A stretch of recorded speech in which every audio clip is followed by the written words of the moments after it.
मंडप सजकर तैयार हो, दुल्हन के घर वालों को बारातियों का इंतजार हो, हलवाई ने पकवान बनाकर तैयार कर दिए हो, बाराती बारातियों के स्वागत की तैयारियों में जुटे हो, लेकिन बारात ही ना आए तो सोचिए दुल्हन और उसके परिवार के लोग और रिश्तेदारों के दिल और दिमाग पर क्या बीती होगी। मेरठ में ऐसा ही एक मामला सामने आया कि जहां पर 20 लाख रुपए दहेज की डिमांड पूरी न होने पर सिपाही दूल्हा बारात ही लेकर नहीं आया। सारी खुशियां धरी की धरी रह गई।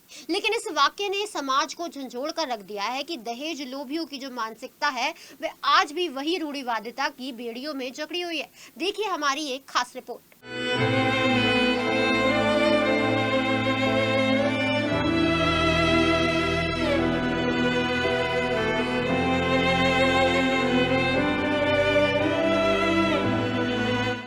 सजा धजा ये मंडप बारातियों का इंतजार ही करता रह गया। इस मंडप में शहनाई गूंजने से पहले ही खामोश हो गई। बारातियों की मेहमान नवाजी के लिए बनाए गए पकवान धरे के धरे रह गए। दुल्हन के हाथ की मेहंदी सपना बनकर रह गई। वरमाला का सपना टूट गया। ये सब कुछ हुआ दहेज लोभी दूल्हे अभिषेक शर्मा और उसके पिता के कारनामों की बदौलत। यूपी पुलिस में भर्ती होने के दौरान बड़ी बड़ी कस्में खाई थी, वर्दी पर दाग नहीं आने दूंगा। इन दहेज में 20 लाख रुपए कम क्या मिले, बारात लेकर ही मंडप नहीं पहुंचा दूल्हा।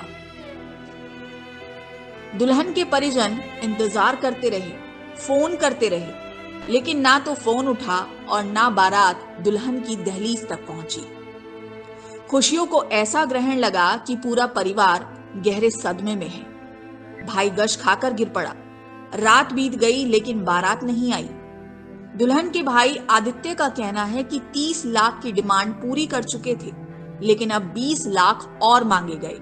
इंतजाम नहीं हुआ तो बारात नहीं लाए। कल मैं अपनी बहन की सगाई करने, लगन सगाई करने अविका होटल है जो क्या कह रहा है परतापुर के पास है रोड, उस पे यह है। वहाँ पे हमें बुलाया अविका होटल में सगाई करने के लिए। तो सगाई करने के बाद में जैसा जैसा उन्होंने जो भी कहा हमने सब कुछ उनको दिया और करा, और हमारा सब कुछ अच्छा चल रहा था। जैसे हम वहाँ से आए, आज हमारी बारात आनी थी। देखो ये सब कुछ है हमारे साथ, सब हैं हमारे भाई बंधु। तो उनकी डिमांड बढ़ गई, डिमांड बढ़ती चली गई। जो भी 50 लाख की डिमांड बढ़ गई उनकी। पहले 20 लाख 30 लाख का अब तक खर्चा लग चुका है। फिर और कहने लगे हमें 20 लाख और चाहिए। 8 लाख का, मैं 7 लाख का चेक उसकी गोद में दे के आया था हमें। तो और कहने लगे कि मुझे और डिमांड चाहिए। उनकी डिमांड बढ़ती चली गई। उसका जीजा है, उसने भी प्रेशर किया है उन्हें, और सब मिल के उन्हें प्रेशर करके फिर वो उत्तर प्रदेश पुलिस में कासगंज में कार्यरत है, कांस्टेबल है। दौराला थाना इलाके के गांव की रहने वाली युवती का विवाह परतापुर थाना इलाके के अचरौंडा गांव के रहने वाले अभिषेक शर्मा से तय हुआ था। अभिषेक शर्मा कासगंज में सिपाही हैं। 2 फरवरी को रिश्ता तय हुआ और 2 नवंबर की शादी तय कर दी गई। सगाई में बेटी के पिता ने अपनी हैसियत से ज्यादा बहुत कुछ दिया, लेकिन 20 लाख की डिमांड ने रिश्ते की डोर कमजोर करनी शुरू कर दी। लड़की के पिता और भाई को धमकी दी गई कि 20 लाख नहीं दिए तो बारात नहीं लाएंगे, लेकिन लड़की के परिवार के लोग इंतजाम करने में जुट गए। नहीं हुआ तो 2 नवंबर की रात मंडप सूना रह गया और बारात आई ही नहीं। इसको लेकर लोग बेहद गुस्से में हैं और अभिषेक शर्मा और उसके पिता गोपाल शर्मा के सामाजिक बहिष्कार का ऐलान कर दिया गया है। दहेज प्रथा का जो है ऐसा मामला है, आदमी की डिमांड बढ़ती चली जाती है। वो लड़का सिपाही है और कई दफ़ा इनकी यहाँ भी मीटिंग हुई, आज दिन में भी उसकी डिमांड बढ़ गई। 25 लाख के आसपास, 50 लाख के आसपास पहुँच गई थी चर्चा, और वो इसी वजह से फिर शाम को बारात लेके नहीं आया। कई मरतबा में इनकी वो मीटिंग, कल ये सगाई चढ़ा कर आए थे।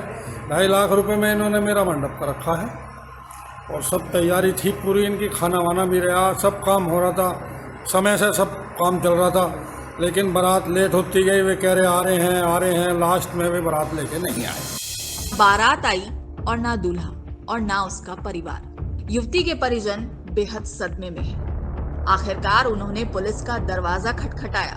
मामले की गंभीरता को देखते हुए पुलिस ने भी देर नहीं की और इस मामले में दूल्हे अभिषेक शर्मा और पिता गोपाल शर्मा के खिलाफ दौराला थाने में दहेज की मांग करने सहित अन्य धाराओं में मुकदमा कायम करा दिया गया है। थाना दौरान क्षेत्र में कल एक शादी थी, जिसमें जो वर पक्ष था उन्हें आना था, परंतु जो इसका की लड़की पक्ष द्वारा बताया गया है कि वर पक्ष द्वारा बारात लाने को मना कर दिया गया था। इस मामले में पुलिस को लड़की पक्ष से तहरीर मिली, उसमें संगत धाराओं में पुलिस द्वारा मुकदमा पंजीकृत कर आवश्यक कार्रवाई की जाए। यूपी पुलिस के सिपाही अभिषेक शर्मा ने खाकी का सर शर्म से झुका दिया है। एक बेटी और उसके परिवार का कितना सामाजिक अपमान हुआ, इसे शब्दों में बयान नहीं किया जा सकता। सिपाही अभिषेक शर्मा के खिलाफ कार्रवाई भी होगी, लेकिन जिस बेटी और उसके परिवार का जो सामाजिक अपमान हुआ है, उसकी भरपाई कोई नहीं कर पाएगा। वीडियो जर्नलिस्ट राजेश शर्मा के साथ सिद्धार्थ गुप्ता, सिटी हलचल।